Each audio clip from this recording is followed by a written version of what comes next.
भारत के भूगोल के परीक्षा ओरिएंटेड तथ्यों का ये वीडियो है। इसमें लगभग सारे तथ्य समाहित हैं जो आपकी परीक्षा में पूछे जाते हैं। तो चलिए तेजी से देख लेते हैं। भारत की बात करें तो विश्व में जनसंख्या के अनुसार, जनसंख्या के आधार पर सबसे बड़ा देश हो गया है, पहले नंबर का देश हो गया है हाल ही में संयुक्त राष्ट्र जो जनसंख्या कोष है उसके आंकड़ों के अनुसार।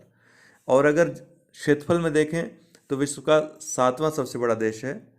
रूस सबसे बड़ा देश है क्षेत्रफल में, फिर कनाडा है, फिर चीन, फिर यूएसए, फिर ब्राज़ील, फिर ऑस्ट्रेलिया और उसके बाद भारत का स्थान है। कहीं पर चीन को चौथे स्थान पर रखते हैं, यूएसए को तीसरे स्थान पर रखते हैं। जब कोस्टल एरिया और जो विवादित एरिया है उसको हम कंसीडर करते हैं तो ये थोड़ा विवादित है चैप्टर कि चीन ज़्यादा क्षेत्रफल में है या यूएसए है। फिलहाल चीन तीसरे पे, यूएसए चौथे पे, फिर ब्राज़ील, फिर ऑस्ट्रेलिया, उसके बाद भारत। कुल स्थल का अगर वैश्विक स्थल क्षेत्रफल का देखें तो 2.4% भारत का क्षेत्रफल होता है। वैश्विक जनसंख्या का 17.5% भारत में पाया जाता है। भारत का सबसे उत्तरी बिंदु है इंदिरा कॉल जो कि लद्दाख में स्थित है। भारत का सबसे पश्चिमी बिंदु है गहिर माता या गौर माता जो गुजरात में स्थित है। सबसे पूर्वी बिंदु किबिथु है अरुणाचल प्रदेश में, जहां पर हाल ही में अमित शाह गृह मंत्री के द्वारा वाइब्रेंट विलेज प्रोग्राम स्टार्ट किया गया। और सबसे दक्षिणी बिंदु है इंदिरा पॉइंट जो कि ग्रेट निकोबार द्वीप में स्थित है। किसमें? अंडमान निकोबार द्वीप समूह के ग्रेट निकोबार द्वीप में ये स्थित है। भारत एशिया महाद्वीप में स्थित है, उत्तरी गोलार्ध में स्थित है अक्षांश के अनुसार देखें। और क्षेत्रफल भारत का लगभग 32,87,263 वर्ग किलोमीटर है। आकृति भारत की चतुष्कोणीय है। यह पूर्वी गोलार्ध में, अगर देशांतर के अनुसार देखें तो पूर्वी गोलार्ध में स्थित देश है। भारत की सीमा रेखा की बात करें तो स्थलीय सीमा रेखा लगभग 15,200 किलोमीटर, वहीं समुद्री तट रेखा 7,516.6 किलोमीटर है। भारत का अक्षांशीय विस्तार देखें तो 37 डिग्री 6 मिनट उत्तरी अक्षांश से 8 डिग्री 4 मिनट उत्तरी अक्षांश तक है। भारत का देशांतरी विस्तार देखें तो 68 डिग्री 7 मिनट पूर्वी देशांतर से 97 डिग्री 25 मिनट पूर्वी देशांतर तक है।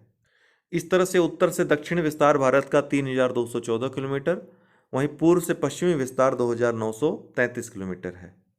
ये जो सबसे पश्चिमी बिंदु है गहरी माता और जो सबसे पूर्वी बिंदु है किबिथु, इसके बीच अगर टाइम लाइन देखें तो 2 घंटे का फर्क होता है देशांतर के अनुसार अगर देखें तो। कर्क रेखा जो एक महत्वपूर्ण अक्षांशीय रेखा है 23 डिग्री 30 मिनट उत्तरी अक्षांश रेखा, ये भारत के लगभग मध्य से होकर गुजरती है और कुल 8 राज्यों से होकर गुजरती है। किससे किससे? गुजरात, राजस्थान, मध्य प्रदेश, छत्तीसगढ़, झारखंड, पश्चिम बंगाल, त्रिपुरा और मिजोरम। इसको मित्र पर गमछा झार इस कोड से भी याद रख सकते हैं।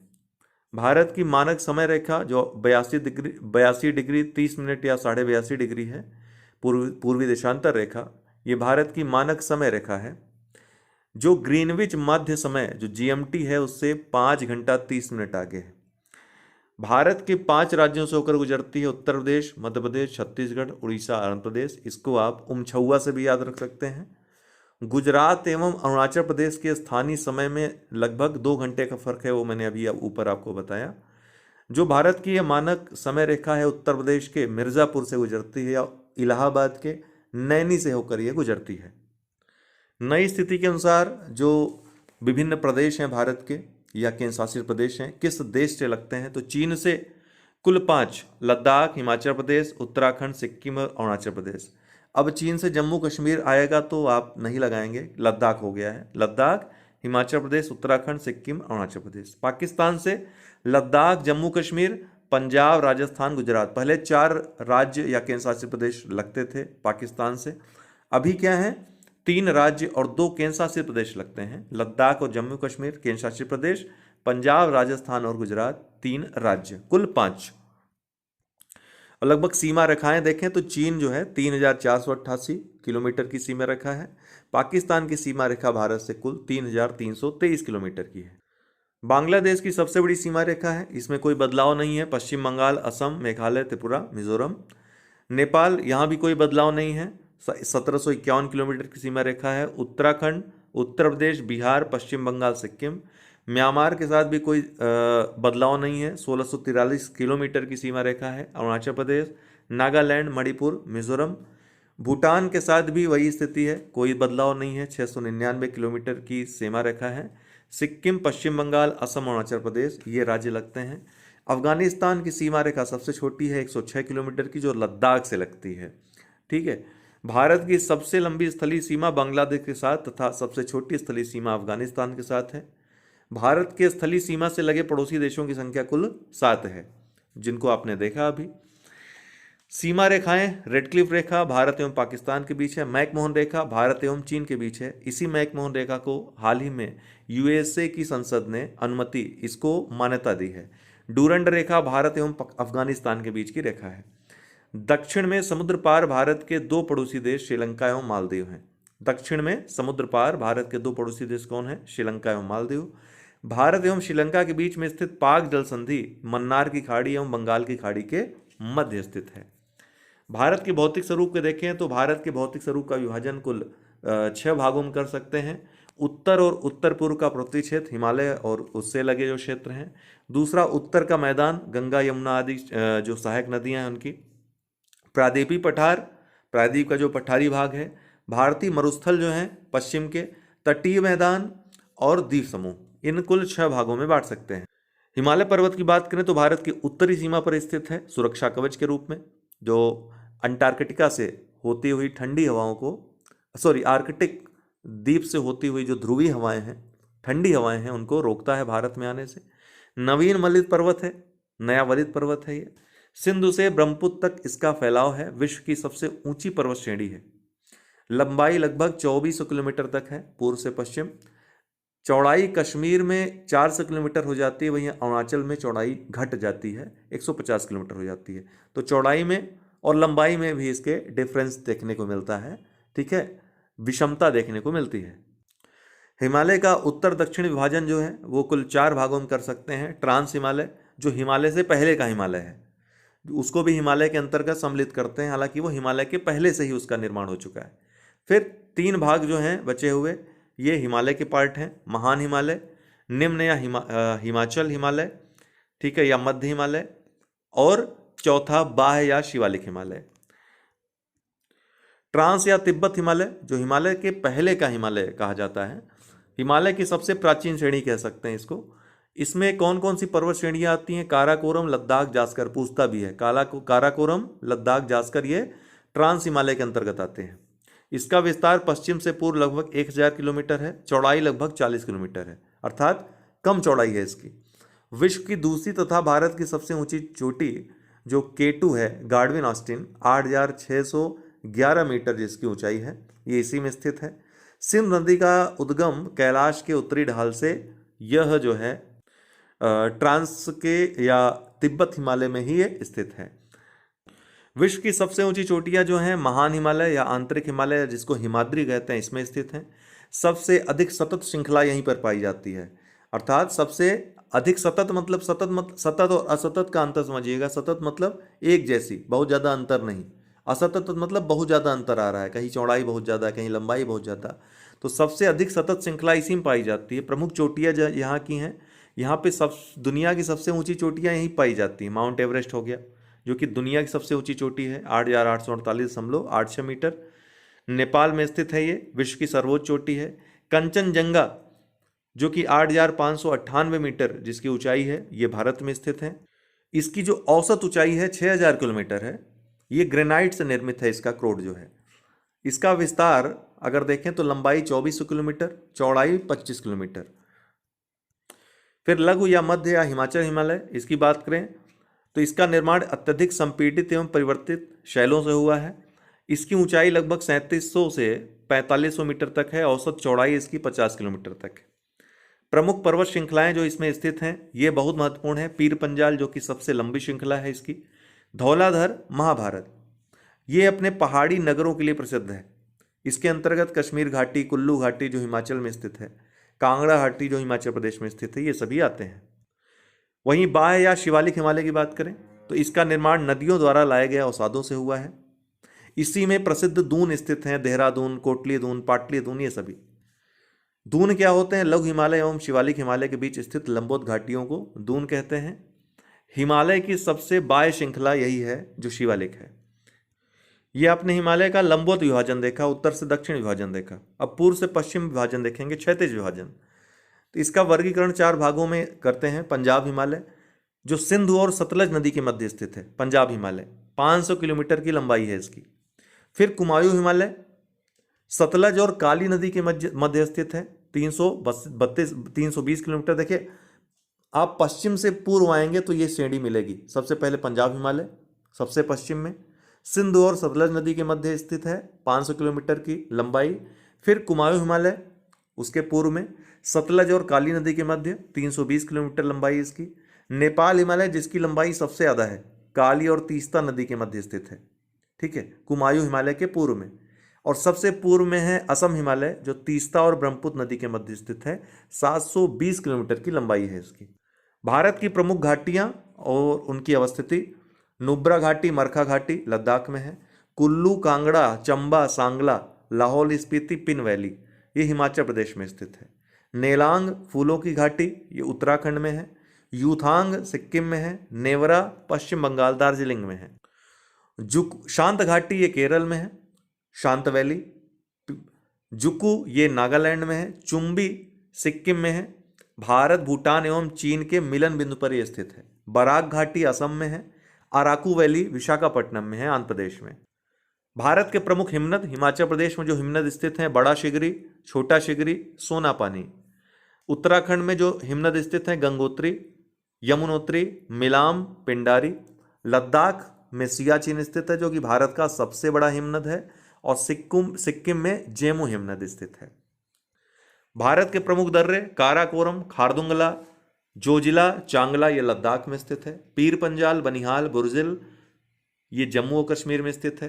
शिवकीला, बड़ा लाचा, रोहतांग, यांगजी दीवान, डेप्सा हिमाचल प्रदेश में स्थित है। माना, नीति, लिपुलेख, मुलिंगला उत्तराखंड में स्थित है। नाथुला, जेलेपला सिक्किम में। बोमडीला, दिफू, सेला, यांगयाप और पांगसांड अरुणाचल प्रदेश में। तुजू दर्रा ये मणिपुर में। थाल घाट, भोर घाट महाराष्ट्र में पश्चिमी घाट में। और पाल घाट केरल में। फिर उत्तर का मैदान की बात करें तो नदियों द्वारा लाए गए जलोढ़ निक्षेप से इनका निर्माण होता है। सघन जनसंख्या का वास होता है क्योंकि यहाँ पे कृषि का विकास होता है जलोढ़ मिट्टियों के उपजाऊ होने के कारण। जलोढ़ निक्षेप की अधिकतम गहराई 1000 से 2000 मीटर की होती है। इसका विस्तार लगभग 7 लाख वर्ग किलोमीटर के क्षेत्र में फैला हुआ है। लंबाई लगभग 3200 किलोमीटर है, चौड़ाई लगभग 150 से 300 किलोमीटर है, अर्थात लंबाई ज़्यादा है, चौड़ाई कम है। अत्यधिक उपजाऊ क्षेत्र होते हैं। उत्तर से दक्षिण विभाजन देखें तो सबसे ऊपर भाभर आता है, फिर तराई, फिर जलोढ़ मैदान। जलोढ़ मैदानों के अंतर्गत जो नए जलोढ़ हैं उनको खादर कहते हैं, जो पुराने जलोढ़ हैं उनको बांगर कहते हैं। भाभर की बात करें तो कृषि योग्य नहीं होते हैं ये। शिवालिक हिमालय के दक्षिणी ढाल पर ये स्थित हैं। 8 से 10 किलोमीटर की चौड़ी पट्टी में पाए जाते हैं। कभी कभी नदियाँ इस क्षेत्र में विलुप्त हो जाती हैं। नदियों द्वारा लाए गए गुटिका निक्षेपों से निर्मित होते हैं। ये नदियाँ जो विलुप्त होती हैं तराई क्षेत्रों में जाकर दलदली हो जाती हैं, अर्थात वहाँ पर उद्गम इनका हो जाता है। ये भाभर क्षेत्र के दक्षिण में स्थित हैं। तराई क्षेत्र जो हैं ये नम एवं दलदली क्षेत्र होते हैं। जंगली एवं वन्य प्राणी क्षेत्र इसमें बहुतायत में पाए जाते हैं। इनकी चौड़ाई 10 से 20 किलोमीटर है। भाभर क्षेत्र में विलुप्त नदियाँ यहाँ पर प्रकट हो जाती हैं। जलोढ़ मैदान इनको बांगर खादर 2 भागों में बांट सकते हैं। बांगर पुराने जलोढ़ से निर्मित होते हैं। ये बाढ़ वाले मैदानों से दूर स्थित होते हैं। उत्तरी मैदान का विशालतम भाग इसके अंतर्गत पाया जाता है। इनकी मृदा में चूनेदार निक्षेप, पूछता है किस मृदा में चूनेदार निक्षेप या कंकड़ पाए जाते हैं, तो बांगर में। खादर या नवीन जलोढ़ से निर्मित होते हैं। मुलायम मृदा होती है ये। बाढ़ वाले मैदान में स्थित होते हैं। इनका प्रतिवर्ष निर्माण और पुनर्निर्माण होता रहता है। अत्यधिक उपजाऊ होते हैं। प्रायद्वीपीय पठार की बात करें तो उत्तर पश्चिम में दिल्ली, कटक, पूर्व में राजमहल पहाड़ियाँ, पश्चिम में गिर पहाड़ियाँ, दक्षिण में इलायची पहाड़ियाँ इनके स्थित हैं। ये पुराने क्रिस्टलीय, आग्नेय और रूपांतरित शैलों से निर्मित हैं। प्राचीनतम एवं स्थिर भूभाग इसके अंतर्गत आता है। गोंडवाना भूमि का ये भाग है। ढलान पश्चिम से पूर्व की ओर है। ये पूछता भी है, इसका क्या है? ढलान पश्चिम से पूर्व की ओर है। इसका विभाजन मुख्यतः 3 भागों में कर सकते हैं। मध्य का उच्च भूभाग नर्मदा के उत्तर में जो पाया जाता है, फिर दक्कन का पठार नर्मदा के दक्षिण में, और उत्तर पूर्वी पठार। प्रायद्वीपीय पठार दरअसल अनेक पठारों और पहाड़ियों से निर्मित है। तो ये पठारी एक प्रकार से क्षेत्र है। पश्चिम और उत्तर पश्चिम भाग में काली मिट्टी का विस्तार इसमें पाया जाता है। इसकी आकृति जो है त्रिकोणीय है। अगर मैप देखेंगे तो त्रिकोणीय आकृति आपको देखने को मिलेगी। इसकी जो औसत ऊंचाई है 600 से 900 मीटर है। काली मालवा पठार की बात करें तो ये इसके पश्चिम में अरावली है, पूर्व में बुंदेलखंड है। लावा प्रवाह से इसका निर्माण हुआ है। इसका समग्र ढाल उत्तर की ओर स्थित है। काली मिट्टी यहाँ पर पाई जाती है। मध्य उच्च भूभाग की बात करें तो नर्मदा नदी के उत्तर में स्थित है। ये दक्कन पठार का उत्तरी सीमा इसके अंतर्गत आती है। अवशिष्ट पर्वतों के उत्कृष्ट उदाहरण के रूप में यहाँ पर आपको क्षेत्र मिलते हैं। अवशिष्ट पर्वत के उत्कृष्ट उदाहरण के रूप में जाना जाता है। ऊंचाई इसकी 700 से 1000 मीटर। ढाल पश्चिम से पूर्व की दिशा में, पश्चिम में चौड़ा है, पूर्व में संकीर्ण है। अधिकांश विस्तार मालवा पठार क्षेत्र में है। पूर्वी भाग में बुंदेलखंड एवं बघेलखंड स्थित हैं। पूर्वी विस्तार राजमहल की पहाड़ियां एवं छोटा नागपुर पठार तक स्थित है। पश्चिमी सीमा अरावली पर्वत, दक्षिणी सीमा सतपुड़ा पर्वत, उत्तरी विस्तार विंध्य पर्वत श्रृंखला तक। बुंदेलखंड पठार की बात करें तो उत्तर प्रदेश एवं मध्य प्रदेश में स्थित है। अर्धशुष्क जलवायु यहाँ पाई जाती है। ग्रेनाइट और नीस से निर्मित है। सघन अपर्दित क्षेत्र के रूप में जाना जाता है। लहरदार क्षेत्र है, अर्थात कृषि योग्य भूमि नहीं है, उपजाऊ भूमि नहीं है। बघेलखंड पठार उत्तर में सोन नदी, मैकाल श्रेणी के उत्तर में यह स्थित है। बघेलखंड पठार, इसके उत्तर में सोन नदी बहती है। ग्रेनाइट, चूना पत्थर एवं बलुआ पत्थर से निर्मित है। उत्तर प्रदेश के झांसी और मध्य प्रदेश में इसका फैलाव है। छोटा नागपुर पठार की बात करें तो उत्तर पूर्व में इसके राजमहल पहाड़ियां हैं। उत्तर पश्चिम में सोन नदी बहती है। गोंडवाना चट्टान से निर्मित है। इसका विस्तार झारखंड, छत्तीसगढ़ और पश्चिम बंगाल में है। दामोदर नदी के उत्तर में हजारीबाग पठार तथा दक्षिण में रांची का पठार है। अन्य नाम भारत के रूर और पाटभूमि के रूप में इसको जानते हैं। खनिज समृद्ध क्षेत्र है। लोहा, कोयला आदि बहुतायत में पाए जाते हैं ये जो खनिज हैं। दामोदर स्वर्ण रेखा, उत्तरी कोयला या कोयल, दक्षिण कोयल, बराकर नदियों का प्रवाह क्षेत्र और उद्गम क्षेत्र यहीं पर स्थित है। दक्कन का पठार, इसके उत्तर में सतपुड़ा, मैकाल और महादेव की पहाड़ियां हैं। पश्चिम में पश्चिमी घाट स्थित है। बेसाल्ट लावा के अपर्दन एवं क्षय से निर्मित है। पूर्व में पूर्वी घाट है। पश्चिम एवं पूर्वी घाट का मिलन बिंदु नीलगिरी पहाड़ी इसी में स्थित है। पश्चिमी घाट की बात करें तो ये सतत श्रृंखला के रूप में पाई जाती है। पर्वतीय वर्षा यहाँ होती है। अन्य नाम सह्याद्री के रूप में इसको जाना जाता है। दक्कन पठार के पश्चिम में स्थित है। इसकी औसत ऊंचाई 1500 मीटर है, अर्थात ये पूर्वी घाट से अधिक ऊंचा है जो पश्चिमी घाट है। दक्षिण में ये अधिक ऊंचा है, अर्थात दक्षिण में जो इसमें चोटियां पाई जाती हैं ज़्यादा ऊंची हैं। सबसे ऊंची चोटी अनाईमुड़ी है 2695 मीटर, जो कि अनामलाई पहाड़ी में स्थित है। दूसरी सबसे ऊंची चोटी डोडा बेट्टा है जो नीलगिरी की पहाड़ी में स्थित है। अधिकांश प्रायद्वीपीय नदियों का उद्गम स्थल यही पश्चिमी घाट है। प्रमुख जो दर्रे यहाँ पर हैं थाल घाट और भोर घाट महाराष्ट्र में, और सबसे दक्षिण में पाल घाट जो कि केरल में है। पूर्वी घाट की बात करें तो पश्चिमी घाट जहाँ सतत है, वहीं पूर्वी घाट सतत नहीं है बल्कि नदियों द्वारा काटी गई है।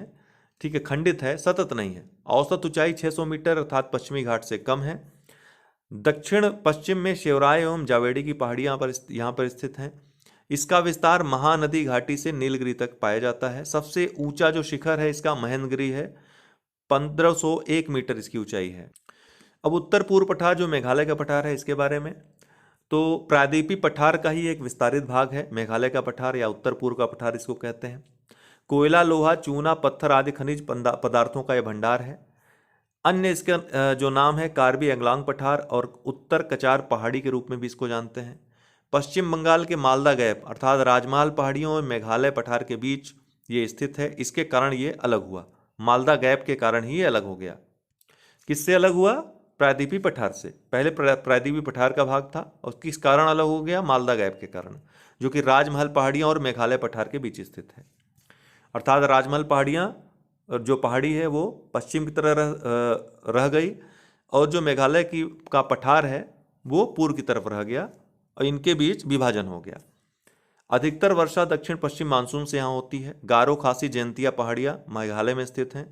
ये अत्यधिक अपर्दित क्षेत्र है क्योंकि यहाँ पर वर्षा बहुत ज़्यादा होती है और यहाँ की नदियाँ कटान बहुत ज़्यादा करती हैं। भारत की प्राचीनतम पर्वत श्रृंखला एवं विश्व की प्राचीनतम पर्वत श्रृंखलाओं में से एक अरावली पर्वत श्रृंखला मानी जाती है। ये एक अवशिष्ट पर्वत है। इसका विस्तार राजस्थान, गुजरात, हरियाणा और दिल्ली में है। इसकी सर्वोच्च चोटी गुरु शिखर है, राजस्थान में स्थित है, 1722 मीटर इसकी ऊंचाई है। सतपुरा पर्वत श्रृंखला, इसके उत्तर में नर्मदा नदी, वहीं दक्षिण में ताप्ती नदी बहती है। इसकी सर्वोच्च चोटी धूपगढ़ है जो मध्य प्रदेश के पंचमढ़ी में स्थित है। इसका विस्तार महाराष्ट्र और मध्य प्रदेश में है। नीलगिरी पहाड़ी की बात करें तो पश्चिमी और पूर्वी घाट का मिलन बिंदु इसको माना जाता है। सर्वोच्च चोटी इसकी डोडा बेट्टा है, तमिलनाडु में जो कि स्थित है। इसका विस्तार तमिलनाडु, केरल और कर्नाटक 3 राज्यों में है। भारतीय मरुस्थलों की बात करें तो मेसोजोइक युग में समुद्र का ये हिस्सा माने जाते हैं, समुद्र का हिस्सा थे। अरावली पहाड़ी के उत्तर पश्चिम में स्थित हैं। यहाँ रेतीले, टीले एवं बरखान पाए जाते हैं। 150 मिलीमीटर से कम वर्षा यहाँ पर पाई जाती है। मिलीमीटर की बात हो रही है। शुष्क जलवायु क्षेत्र इसलिए यहाँ पर पाया जाता है। बहुत कम वनस्पति यहाँ देखी जाती जो होती है कटीली वनस्पति, जो रेगिस्तानी वनस्पति यहाँ पर पाई जाती है। अत्यधिक वाष्पीकरण होता है, गर्मीकरण। नदियाँ अल्पकालिक तथा कुछ नदियाँ मरुस्थल में लुप्त हो जाती हैं, जैसे लूनी नदी। सबसे बड़ी नदी कौन सी है? लूनी है, जो आधी खारी और आधी मीठी है। ढाल के आधार पर विभाजन यहाँ पर देखा जाता है। उत्तरी भाग, दक्षिणी भाग। उत्तरी भाग में सिंध की ओर ढाल है, दक्षिणी भाग में कच्छ के रन की ओर ढाल पाया जाता है। अब तटीय मैदानों की बात करें, सबसे पहले पूर्वी तटीय मैदान देख लेते हैं। ये पश्चिमी तट की अपेक्षा अधिक चौड़ा है, जो पूर्वी तटीय मैदान है। पत्तनों की संख्या यहाँ पर कम पाई जाती है, बंदरगाहों की संख्या कम है। इसका विभाजन उत्तरी सरकार तट और कोरोमंडल तट के रूप में होता है। यहाँ की नदियों द्वारा विशाल डेल्टा का निर्माण किया जाता है, जो पूर्वी तटीय मैदान है, जैसे गंगा ब्रह्मपुत्र का डेल्टा, कृष्णा गोदावरी डेल्टा। वहीं तटीय मैदान की पश्चिमी तटीय मैदान की बात करें तो संकीर्ण पट्टीय है, हालांकि मध्य में संकीर्ण है, उत्तर दक्षिण में चौड़ाई बढ़ जाती है। इसका विस्तार गुजरात तट से केरल तट तक है। पत्तनों एवं बंदरगाहों के विकास के लिए अनुकूल है, इसलिए यहाँ पर बहुतायत में बंदरगाह और पत्तन पाए जाते हैं। यहाँ की नदियाँ डेल्टा का निर्माण नहीं करती, बल्कि एस्चुरी का निर्माण करती हैं। इसका विभाजन कच्छ और काठियावाड़ तट, जो गुजरात में स्थित है, कोकर तट महाराष्ट्र, गोवा तट और मालाबार तट में करते हैं। भारतीय तट रेखा को पश्चिमी तट और पूर्वी तट में बांटते हैं। तट रेखा की कुल लंबाई 7516.6 किलोमीटर है। वहीं मुख्य भूमि की तट रेखा, अर्थात अगर द्वीपों को छोड़ दें तो 5422.6 किलोमीटर है। द्वीपीय तट रेखा 2094 किलोमीटर है। सर्वाधिक लंबी तट रेखा गुजरात की है। तट से लगे केंद्र शासित प्रदेश कौन कौन से हैं? दादरा नगर हवेली, दमन दीव, अर्थात अब ये एक ही हो गया है। दूसरा लक्षद्वीप, तीसरा पुडुचेरी और चौथा अंडमान और निकोबार द्वीप समूह। सबसे छोटी तट रेखा पुडुचेरी की है। अगर राज्यों में देखें तो गोवा की है। तट से लगे राज्यों की संख्या कुल 9 है। गुजरात, महाराष्ट्र, गोवा, कर्नाटक, केरल, तमिलनाडु, आंध्र प्रदेश, उड़ीसा और पश्चिम बंगाल। भारत के कुल 2 प्रमुख द्वीप समूह हैं। कौन कौन? बंगाल की खाड़ी में स्थित द्वीप समूह अंडमान एवं निकोबार द्वीप समूह, अरब सागर में स्थित द्वीप समूह लक्षद्वीप द्वीप समूह। लक्षद्वीप द्वीप समूह की बात करें तो इसकी अवस्थिति केरल तट से 280 से 480 किलोमीटर दूर अरब सागर में स्थित है। इसका पूर्व नाम, पहले नाम लकाद्वीप, मिनिका या अमीनी द्वीप भी इसको कहते थे। इसका विभाजन अमीनी द्वीप जो सबसे उत्तर में है, फिर बीच में लकाद्वीप और सबसे नीचे सबसे दक्षिण में मिनिकाय के रूप में होता है। वर्तमान में इसका नाम लक्षद्वीप है। 1973 से प्रवाल निक्षेप से निर्मित है। पूछता है किससे निर्मित है? प्रवाल निक्षेप से। प्रवाल निक्षेप नहीं रहेगा तो ज्वालामुखी टॉल से। क्षेत्रफल इसका 32 वर्ग किलोमीटर है। द्वीपों की संख्या कुल 36 है। इसकी राजधानी कवा रहती है। सबसे बड़ा द्वीप एंड्रॉट या एंड्रॉथ है। 8 डिग्री चैनल मिनिकाय और मालदीव के बीच स्थित है, मालदीव जो देश है, और 9 डिग्री चैनल मिनिकाय और लकाद्वीप के मध्य स्थित है। वहीं अंडमान निकोबार द्वीप समूह की बात करें तो द्वीपों की संख्या यहाँ लगभग 550 है। 550 द्वीप इसमें स्थित हैं। अराकान योमा श्रृंखला का यह दक्षिणी विस्तार है। जो म्यांमार में अराकान योमा हिमालयी विस्तार है, उसी का यह दक्षिणी विस्तार है। अंडमान का विभाजन उत्तरी अंडमान, मध्य अंडमान, फिर दक्षिणी अंडमान और लिटिल अंडमान में होता है। अर्थात अंडमान और निकोबार द्वीप समूह उत्तर अंडमान है, नीचे दक्षिण में निकोबार द्वीप समूह है। उत्तर में जो अंडमान है उसको उत्तर से दक्षिण क्रम में उत्तरी अंडमान, मध्य अंडमान, दक्षिण अंडमान और लिटिल अंडमान में बांटते हैं। दक्षिणी अंडमान एवं लिटिल अंडमान के बीच डंकन चैनल स्थित है। 10 डिग्री चैनल लिटिल अंडमान और कार निकोबार के बीच स्थित है। निकोबार द्वीप समूह का विभाजन 2 भागों में कार निकोबार और ग्रेट निकोबार में करते हैं। अर्थात 10 डिग्री चैनल ये अंडमान और निकोबार द्वीप के बीच स्थित है। अगर और ज़्यादा क्लोजली पूछेगा तो लिटिल अंडमान और कार निकोबार के बीच स्थित है। ज्वालामुखी द्वीप कौन कौन से हैं यहाँ जो पाए जाते हैं? बैरन द्वीप जो सक्रिय ज्वालामुखी है, नारकोंडम द्वीप जो कि शांत ज्वालामुखी है। यहाँ पर बलुआ पत्थर, चूना पत्थर और शैल इनसे निर्मित है जो द्वीप है। निकोबार द्वीप समूह की सर्वोच्च चोटी माउंट थूलियर है जो जिसकी ऊंचाई है 642 मीटर। इसकी राजधानी पोर्ट ब्लेयर है जो कि दक्षिणी अंडमान द्वीप पे स्थित है। सर्वोच्च चोटी सैडल पीक है 732 मीटर जो कि उत्तरी अंडमान में स्थित है। अर्थात अंडमान द्वीप की सबसे ऊंची चोटी कौन सी है? Saddle peak. निकोबार द्वीप की सबसे ऊंची चोटी कौन है? माउंट थूलियर। पूरे द्वीप समूह की सबसे ऊंची चोटी कौन है? Saddle peak. अपवाह तंत्र देख लेते हैं। अपवाह की बात करें, ड्रेनेज, तो निश्चित वाहिकाओं, नदी नाले आदि के माध्यम से हो रहे जल प्रवाह को अपवाह कहते हैं। इसमें नदियां, उसकी सहायक नदियां और अन्य ड्रेनेज सिस्टम आते हैं। अपवाह तंत्र, वाहिकाओं के जल को अपवाह तंत्र कहा जाता है। भारतीय अपवाह तंत्र को मुख्यतः दो भागों में बांटते हैं, हिमालयी अपवाह तंत्र और प्रायद्वीपीय अपवाह तंत्र। हिमालयी अपवाह तंत्र के अंतर्गत तीन मुख्य नदी तंत्र आते हैं, सिंधु नदी तंत्र, गंगा नदी तंत्र और ब्रह्मपुत्र नदी तंत्र। सिंधु नदी तंत्र की बात करें तो सिंधु नदी का उद्गम कैलाश पर्वत श्रेणी के बोखुरचू के निकट एक हिमनद से होता है। इसकी कुल लंबाई 2880 किलोमीटर है जो कि भारत में 1114 किलोमीटर ही इसकी लंबाई पाई जाती है। यह भारत में हिमालयी नदियों में सबसे पश्चिमी नदी है। तिब्बत में इसका नाम सिंगी खंबान या शेरमुख है। दाएं तट की जो सहायक नदियां हैं इससे मिलने वाली गिलगिट, श्योक, काबुल। बाएं तट की सहायक नदियां जो पंचनद हैं, पंचनद के अंतर्गत सिंधु नहीं आती, ध्यान रखिएगा। पंचनद में सतलुज, व्यास, रावी, चिनाब और झेलम आती हैं, ये बाएं तट से मिलती हैं। और जास्कर नदी, यह कराची के पूर्व में अरब सागर में गिरती है। झेलम नदी की बात करें तो उद्गम स्थल इसका पीर पंजाल श्रेणी के वेरीनाग झरने से है। इसके किनारे स्थित प्रमुख तटीय शहर श्रीनगर है। चीनाब नदी से इसका संगम होता है। सहायक नदी इसका किशन गंगा नदी है। चीनाब नदी जो कि सिंधु की सबसे बड़ी सहायक नदी है, इसका उद्गम हिमाचल प्रदेश में चंद्रा और भागा के मिलन से होता है। भारत में इसकी लंबाई लगभग 1180 किलोमीटर है। इसका अन्य नाम चंद्रा भागा है क्योंकि चंद्रा और भागा दो धाराएं मिलती हैं तब चेनाब बनती है।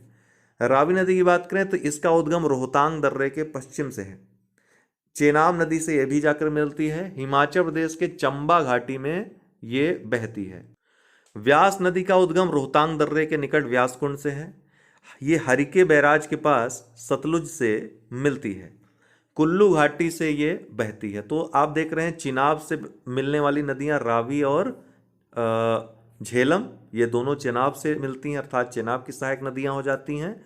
और व्यास नदी ये हरिके के पास सतलुज से मिलती है, सतलुज की सहायक नदी के रूप में हो जाती है। सतलुज नदी, तिब्बत में इसका नाम लांगचेन खंबाब है। इसका उद्गम मानसरोवर के निकट राक्षस ताल से होता है। शिवकीला दर्रे के पास भारत में प्रवेश करती है। पूर्ववर्ती नदी का एक उदाहरण है। गंगा नदी तंत्र पूर्ववर्ती अपवाह का उदाहरण है। पूर्ववर्ती नदी क्या होती हैं? जो पूर्ववर्ती नदियां मतलब पहले से ही जिनका अपवाह निश्चित है, जिस धारा में बहती हैं, जिस दिशा में बहती हैं, जिस अपवाह क्षेत्र में बहती हैं, पहले से ही बह रही हैं जब उच्चावचों का निर्माण नहीं हुआ था तब से। ठीक, तो पूर्ववर्ती अपवाह का यह उदाहरण है। भारत के सबसे बड़े अपवाह तंत्र का निर्माण करती है। इसका उद्गम उत्तराखंड में गोमुख के पास गंगोत्री हिमनद से है। प्रारंभ में ये भागीरथी के नाम से जानी जाती है। देवप्रयाग में अलकनंदा से मिलन के बाद ये गंगा कहलाती है। हरिद्वार में मैदानी भाग में ये प्रवेश करती है। कुल लंबाई 2525 मीटर है। भारत की सबसे लंबी नदी है। बाएं तट की सहायक नदियां जो मिलने वाली हैं रामगंगा, गोमती, घाघरा, गंडक, कोसी और महानंदा। दाएं तट की सहायक नदियां यमुना और सोन हैं। बंगाल की खाड़ी में ये गिरती है। अन्य नाम इसके पद्मा और मेघना है। जो पंचप्रयाग हैं उत्तराखंड में स्थित हैं। इसमें कौन कौन सी नदियां बहती हैं? विष्णु प्रयाग में अलकनंदा और धौलीगंगा मिलती है। नंद प्रयाग में अलकनंदा और नंदाकिनी नदी मिलती है। कर्ण प्रयाग में अलकनंदा और पिंडार। रुद्रप्रयाग में अलकनंदा और मंदाकिनी। देवप्रयाग में अलकनंदा और भागीरथी। यमुना नदी जो कि गंगा की सबसे बड़ी सहायक नदी है, इसका उद्गम स्थल यमुनोत्री हिमनद है। बंदरपुच्छ श्रेणी उत्तराखंड में स्थित है ये। दाएं तट की सहायक नदियां इसकी चंबल, सिंध, बेतवा, केन हैं। बाएं तट की सहायक नदियां हिंडन, रिहंद या रिंद, सेंगर और वरुणा हैं। गंगा की सबसे पश्चिमी एवं सबसे लंबी सहायक नदी है और उत्तर प्रदेश के प्रयागराज में ये संगम नामक स्थान पर मिलती है गंगा से। चंबल नदी का उद्गम क्षेत्र जानापाव पहाड़ी है विंध्य श्रेणी में। उत्तर प्रदेश के इटावा में यमुना में विलीन हो जाती है। ये खड्डों का निर्माण करती है चंबल नदी, पूछता भी है। गंडक नदी, इसका उद्गम स्थल नेपाल हिमालय है। पटना के निकट सोनपुर में गंगा में मिलती है। घाघरा नदी, इसका उद्गम स्थल माब चाचुंगो हिमनद है। बिहार के छपरा में गंगा से ये मिलती है। इसकी जो सहायक नदियां हैं तिला, सेती, बेरी और शारदा। कोसी नदी का उद्गम स्थल माउंट एवरेस्ट के उत्तर से है। बिहार का शोक भी इसको कहा जाता है। बिहार के भागलपुर में गंगा में मिलती है। ये पूर्ववर्ती नदी का उदाहरण है। मार्ग बदलने के लिए ये प्रसिद्ध नहीं बल्कि कुख्यात है। रामगंगा नदी, इसका उद्गम स्थल गढ़वाल की पहाड़ियां हैं। कन्नौज के निकट गंगा में मिलन होता है इसका। उत्तर प्रदेश के नजीमाबाद में मैदान में ये प्रवेश करती है। दामोदर नदी, इसकी मुख्य सहायक नदी बराकर नदी है। इसका उद्गम स्थल छोटा नागपुर पठार है। भ्रंश घाटी में बहने वाली नदी है, जैसे नर्मदा और ताप्ती है इसी तरह। हुगली में इसका मिलन होता है और हुगली नदी में इसका मिलन होता है और बंगाल का शोक इसको कहा जाता है। शारदा या सरयू नदी, इसका उद्गम स्थल मिलाम हिमनद है नेपाल हिमालय से। इसका अन्य नाम काली या चाइक है। भारत नेपाल सीमा पर यह बहती है। पूछता है भारत नेपाल पर सीमा पर बहने वाली नदी शारदा या सरयू नदी। शारदा नदी इसको मुख्यतः बोलते हैं। नेपाल में इसका नाम गौरी गंगा पड़ जाता है। सोन नदी, इसका उद्गम स्थल अमरकंटक का पठार है। अमरकंटक पठार से निकलती है। पटना के पश्चिम में आरा में गंगा से इसका मिलन होता है। अमरकंटक पठार के उत्तरी किनारे पर जलप्रपातों का यह निर्माण करती है, इसीलिए मनोरम दृश्य हो जाता है वहां पे। गंगा के दाएं तट की सहायक नदी है ये, दाहिने से मिलने वाली। महानंदा नदी की बात करें तो गंगा के बाएं तट की सहायक नदी है। इसका उद्गम स्थल दार्जिलिंग पहाड़ी है। पश्चिम बंगाल में गंगा से इसका मिलन होता है। ब्रह्मपुत्र नदी तंत्र की बात करें तो इसका उद्गम चेमा युंगडुंग हिमनद कैलाश पर्वत श्रेणी में मानसरोवर झील के निकट स्थित है होता है। इसका उपवास क्षेत्र अरुणाचल प्रदेश, असम है। हालांकि मैक्सिमम ये चीन में बहती है। बाएं तट की सहायक नदियां दिबांग या सिकांग, लोहित, बूढ़ी दिहांग, धनसिरी ये सब हैं। दाएं तट की सहायक नदियां सुबनसिरी, कामेंग, मानस, संकोश ये सभी नदियां हैं। इसको अन्य नाम से जानते हैं। तिब्बत में सांगपो कहते हैं, अरुणाचल प्रदेश में दिहांग या सियांग, असम में ब्रह्मपुत्र, बांग्लादेश में जमुना। ब्रह्मपुत्र नदी बांग्लादेश में पद्मा से मिलती है, गंगा से मिलती है। गंगा एवं ब्रह्मपुत्र मिलकर विश्व के सबसे बड़े डेल्टा सुंदरवन डेल्टा का निर्माण करते हैं। सुबनसिरी नदी, इसका उद्गम क्षेत्र तिब्बत क्षेत्र से है। ये कहाँ बहती है? अरुणाचल प्रदेश और असम में। ये पूर्ववर्ती नदी है। प्रायद्वीपीय नदियों की बात करें तो इसको दो भागों में बांट सकते हैं, बंगाल की खाड़ी में गिरने वाली और अरब सागर में गिरने वाली। ठीक, तो प्रमुख नदियां जो बंगाल की खाड़ी में गिरने वाली हैं, महानदी, गोदावरी, कृष्णा, कावेरी आदि, ये डेल्टा का निर्माण करती हैं।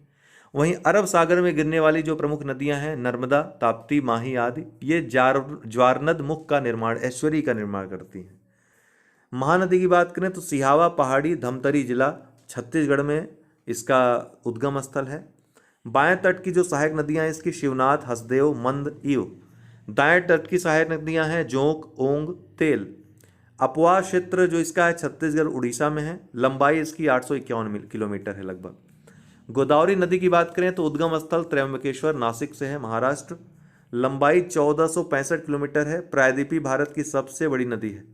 इसका उपनाम दक्षिण गंगा भी इसको कहा जाता है। सदृश्य प्रपात की रचना ये करती है। दाएं तट की मुख्य सहायक नदियां प्रवरा, मूला, पेड्डवागु, मनेर है। वहीं बाएं तट की मुख्य सहायक नदियां पेनगंगा, वेनगंगा, वर्धा, प्राणहिता, सबरी, इंद्रावती नदियां हैं। कृष्णा नदी की बात करें तो इसकी लंबाई 1401 किलोमीटर है। दूसरी सबसे बड़ी प्रायद्वीपीय नदी है। जो उद्गम स्थल है इसका पश्चिमी घाट, महाबलेश्वर, महाराष्ट्र है। दाएं तट की सहायक नदियां हैं कोयना, घाटप्रभा, मालप्रभा, तुंगभद्रा। बाएं तट की सहायक नदियां हैं भीमा, मूसी, मुनेरू आदि। अन्य प्रमुख नदी कावेरी नदी, लंबाई इसकी 800 किलोमीटर है। उद्गम स्थल ब्रह्मगिरी पहाड़ियाँ, कोवाडू जिला, कर्नाटक। इसके जो बाएं तट की सहायक नदियां हैं हेमवती, शिमशा, अर्कावती। दाएं तट की जो सहायक नदियां हैं काबिनी, भवानी, अमरावती। इसी पर जलप्रपात शिव समुद्रम स्थित है, कावेरी नदी पर ही। अपवाद क्षेत्र केरल, कर्नाटक, तमिलनाडु और पुदुचेरी में है इसका। नर्मदा नदी, इसका उद्गम स्थल अमरकंटक की पठार है। ये ज्वारनदमुख ऐश्वरी का निर्माण करती है। विंध्याचल एवं सतपुड़ा के मध्य भ्रंश घाटी में बहती है। जबलपुर के निकट धुआंधार जलप्रपात का निर्माण करती है। ये पश्चिम की ओर बहने वाली नदी है, अरब सागर में गिरती है। इसकी लंबाई 1312 किलोमीटर है। अरब सागर में गिरने वाली प्रायद्वीपीय भारत की सबसे बड़ी नदी है ये। वहीं तापी या ताप्ती नदी की बात करें तो इसका उद्गम स्थल मध्य प्रदेश के बैतूल जिला में मुल्ताई पहाड़ी है। इसका अपवाद क्षेत्र महाराष्ट्र, मध्य प्रदेश और गुजरात में है। इसकी लंबाई 724 किलोमीटर है।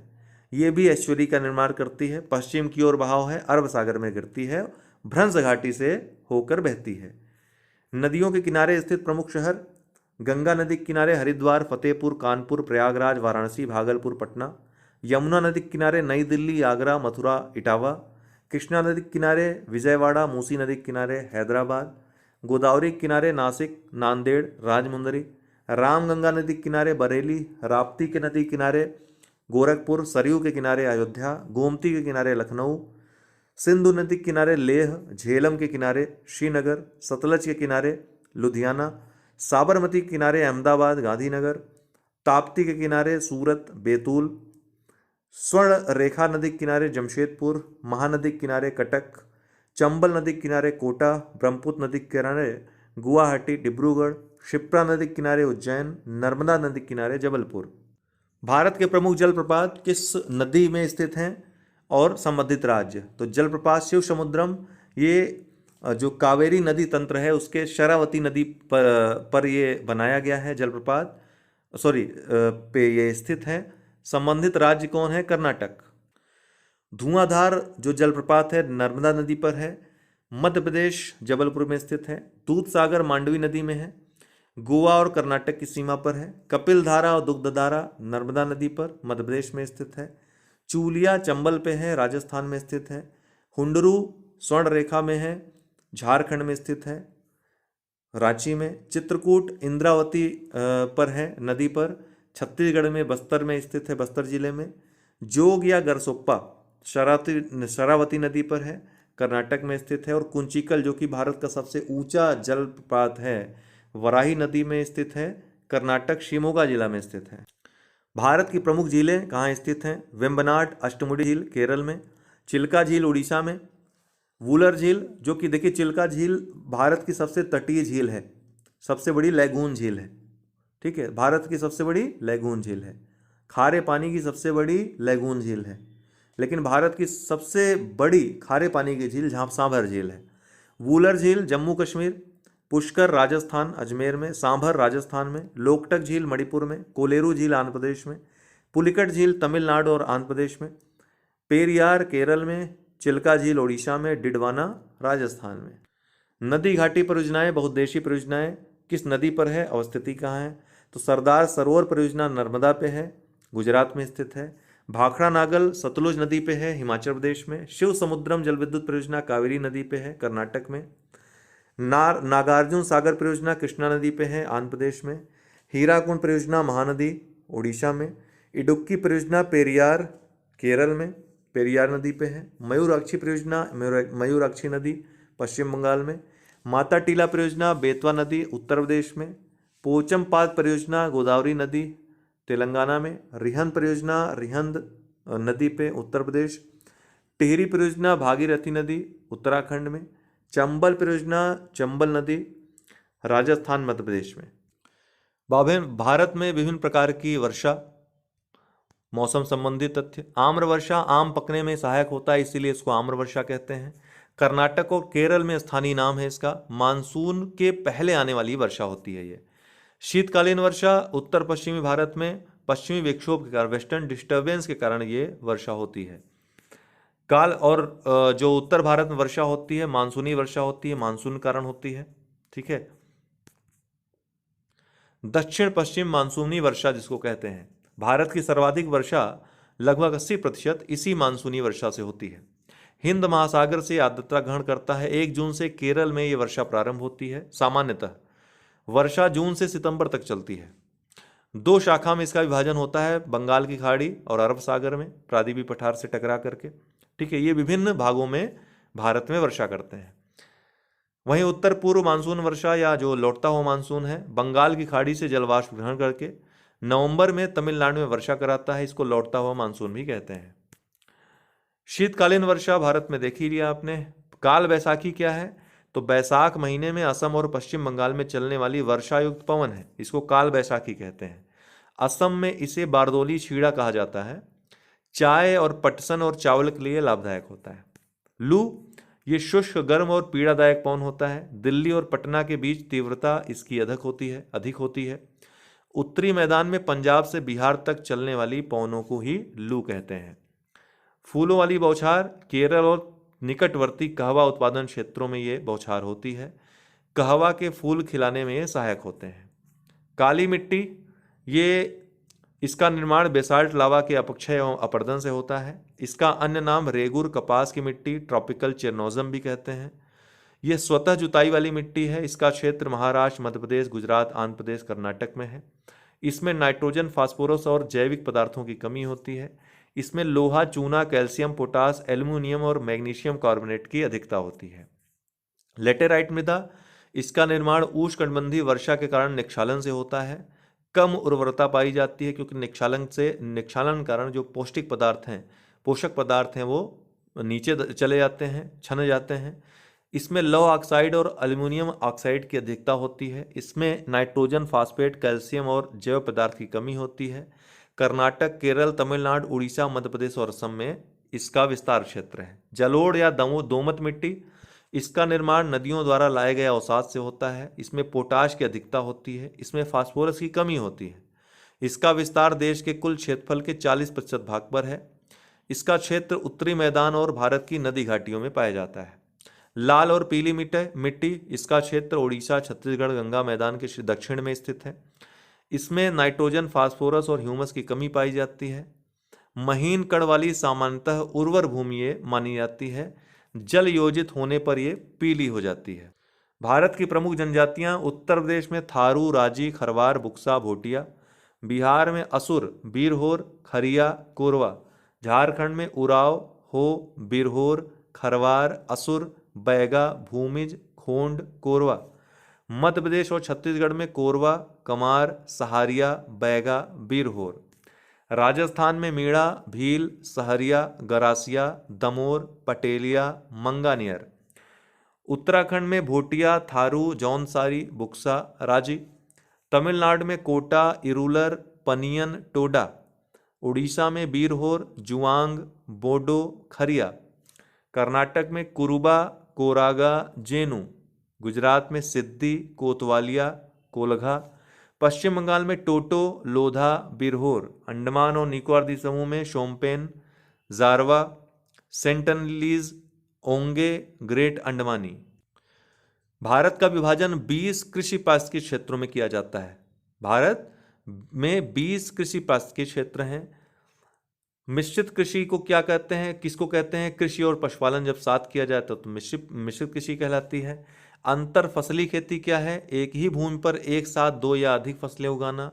एगमार्क क्या है? कृषि उत्पादों की गुणवत्ता का प्रमाण।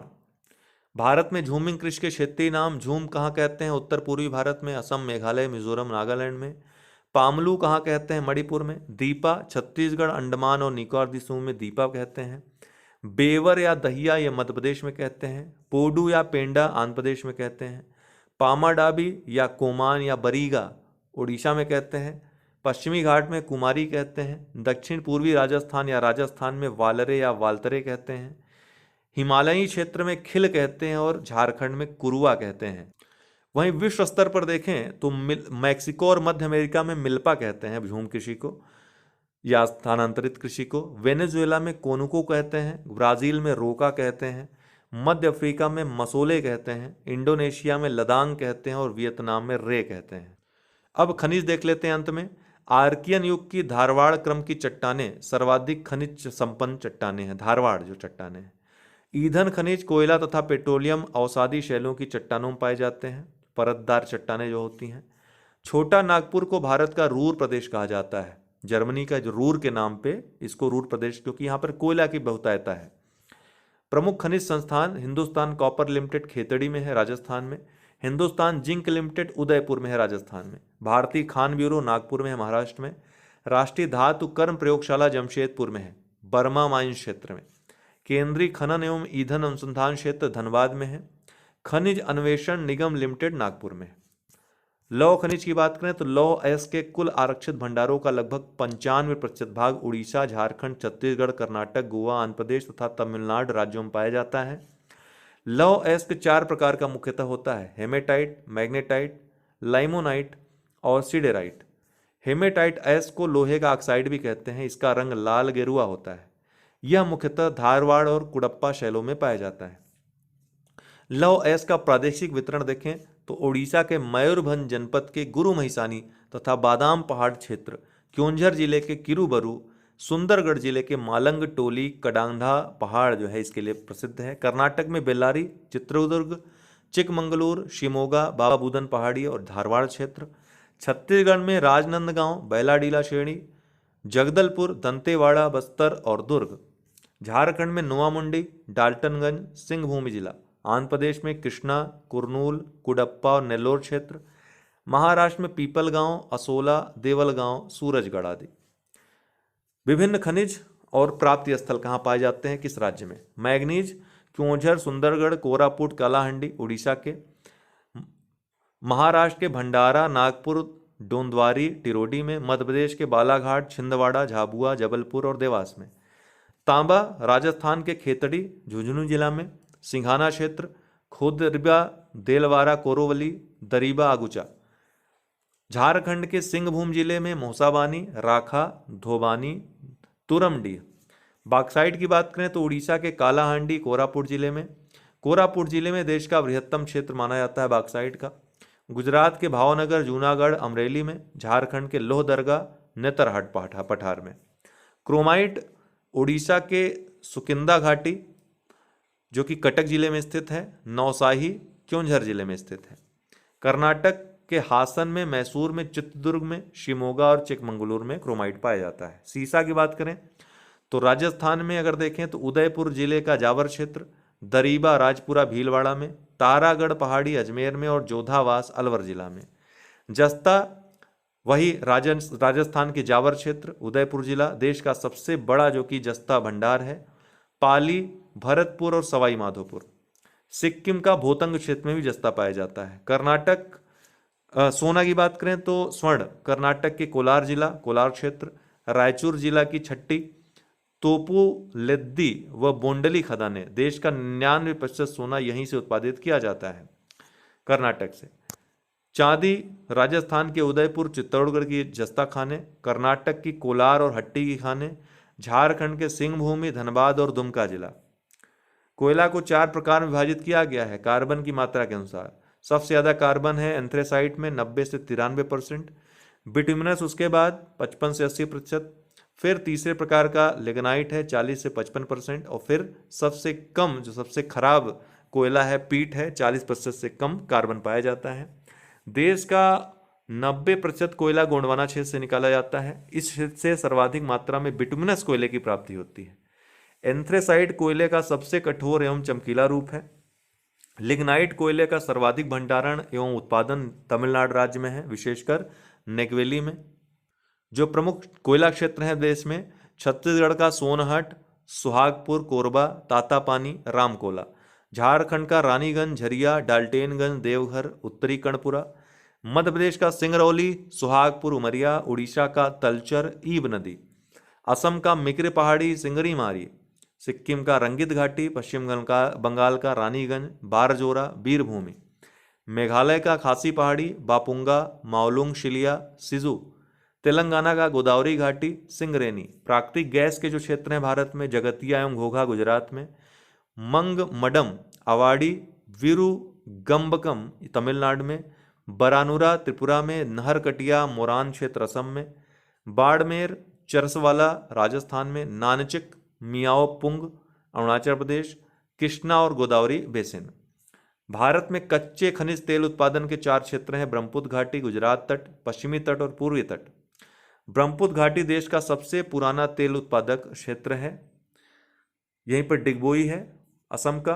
भारत की प्रमुख रिफाइनरी जो है डिगबोई, गुवाहाटी, नूनमती जिसको कहते नूनमती क्षेत्र इसमें स्थित है, बोंगाईगांव, नुमालीगढ़, ये सभी असम में स्थित हैं।